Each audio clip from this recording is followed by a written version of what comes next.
Hello বন্ধুরা, উড়ান ধারাবাহিকের আজকের এপিসোডে দেখানো হয়েছে মহারাজ তো নিজের মতন করে ঘুমিয়েই পড়েছে। আর এদিকে পূজারিনী অঝরে কাঁদতে থাকে। কাঁদতে কাঁদতে পূজারিনী বলে, হে মা সিদ্ধেশ্বরী, তুমি আমাকে শক্তি দাও।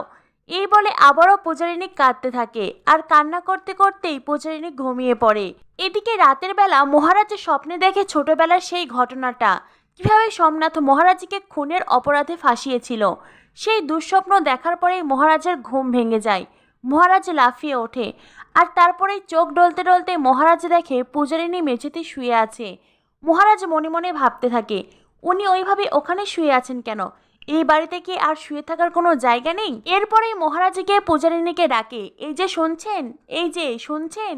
এই বলে পূজারিনীর গায়ে হাত দিতে চেয়েও মহারাজ পূজারিনীকে স্পর্শ করে না। মহারাজ মনে মনে ভাবতে থাকে, না বাবা, ঘুমিয়ে আছে, ঘুমোক, এখন হয়তো ঘুম থেকে তুললে আবার উঠে ঝগড়া করতে শুরু করে দেবে।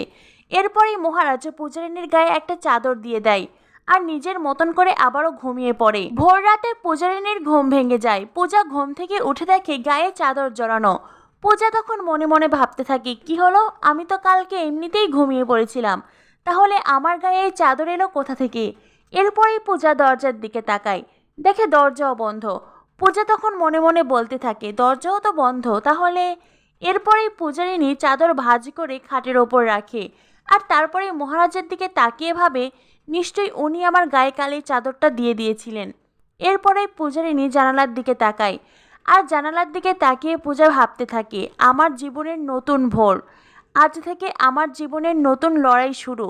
নিজের সবটুকু দিয়ে আমি লড়াই করব। এতদিন যেভাবে মাথা উঁচু করে বেঁচেছি, এখনও সেইভাবে উঁচু করেই বাঁচব। জীবনটাকে স্বাভাবিক করার চেষ্টা করব। এরপরে দেখা যায় ভোর রাতে ঠাম্মি জল খেতে এসেছে আর রান্নাঘরে জল নিতে গিয়েই ঠাম্মি দেখতে পান সদর দরজা খোলা। ঠাম্মি তো বেশ ঘাবড়ে যায়। ঠাম্মি আবার সদর দরজার সামনে ছায়াও দেখতে পায় আর এই ছায়া বারবার ঘুরপাক খাচ্ছে। ঠাম্মি মনে মনে ভাবতে থাকে, নিশ্চয়ই বাড়িতে ডাকাত পড়েছে। ঠাম্মি বলেন, এখন কি করেই যাই, গিয়ে খোকাকে ডাক দেই। এরপরে ঠাম্মি গিয়ে নিজের ছেলের ঘরের দরজায় বারবার ধাক্কা দিতে থাকে। পূর্ণিমা মনে মনে ভাবে, কি হলো, এত রাতে উনি কেন ডাকছেন? এখনো ভোরও হয়নি, তার মধ্যেই ডাকাডাকি শুরু, উফ, ভালো লাগে না। এই বলে পূর্ণিমা দরজা খুলে ঠাম্মিকে বলে, কি হয়েছে, কি এত রাতে ডাকছেন কেন? ঠাম্মি তখন বলে, চুপ চুপ, একদম চুপ, বাড়িতে ডাকাত পড়েছে। যাও গিয়ে খোকাকে তাড়াতাড়ি তুলো, আমি বরং গিয়ে মহারাজকে ডাক দিই। ঠাম্মি মহারাজকে ডাকতে চেয়ে ভাবে, না না, কাল ওদের ফুলসজ্জার রাত গেছে, এখন আর ওকে ডাকা মনে হয় ঠিক হবে না, আমি বরং যাই, গিয়ে শিবকে ডেকে তুলি। এরপরেই ঠাম্মি শিবের ঘরে যায় আর শিবকে ঘুম থেকে টেনে তোলে।